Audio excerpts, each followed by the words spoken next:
અને હવે વાત કરવી છે આદિજાતિના વિદ્યાર્થીઓની એ સમસ્યાની જેના કારણે એમને નોકરી મળતી નથી। જી હા, એમના દાખલામાં વિસંગતતા જોવા મળી રહી છે અને આરોપ તો ત્યાં સુધી થઈ રહ્યા છે કે 6 પેઢીના દાખલા માંગવામાં આવે છે અને દાંતાના ધારાસભ્ય કાંતિ ખરાડીનું એવું કહેવું છે કે આદિવાસીઓ છે એમના ઘરમાં 6 પેઢીના દાખલા ન હોઈ શકે। વિદ્યાર્થીઓ અને ધારાસભ્યો એમના સમર્થકો સાથે પહોંચી ગયા હતા હાઈવે ઉપર અને પ્રભારી મંત્રી બળવંતસિંહની ગાડી પણ રોકી હતી। આદિજાતિના દાખલાઓને લઈને અહીંયા વિરોધ ચાલી રહ્યો છે। એનું કારણ એ છે કે આ દાખલાઓમાં વિસંગતતાના કારણે એમને નોકરી નથી મળી રહી। આ ભણેલ ગણેલ વિદ્યાર્થીઓ બેરોજગાર બની રહ્યા છે।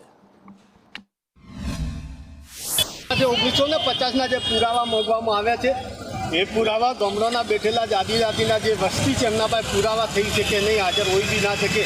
અને દેશી ભાષામાં કે 6 પેઢીઓના પુરાવા આદિવાસી ગામડામાં ના મળે અને જે પુરાવા છે 1948ની અંદર જે સર્વે કરવામાં આવ્યું હતું તે સર્વે તમામ રેકોર્ડ સરકાર જોડે છે અને 1950ના પુરાવા ના માંગવા જોઈએ ને કાયદેસરના એમના આદિજાતિના જે દાખલા મળતા હતા એ મળવા જોઈએ ને દાખલા નહીં મળશે તો સમગ્ર આદિવાસી દીકરા દીકરીઓ જે ભણી રહ્યા છે ને એમને મહાન મોટું નુકસાન જઈ રહ્યું છે। આદિજાતિ દાખલા સિવાય કોઈ પણ જગ્યા ચાલતું નહીં। વહેલી તકે સરકારને વિનંતી કરી છે, કલેક્ટર મારફતે આવેદનપત્ર આપવામાં આવ્યું ને આજે ખુદ મંત્રીને પણ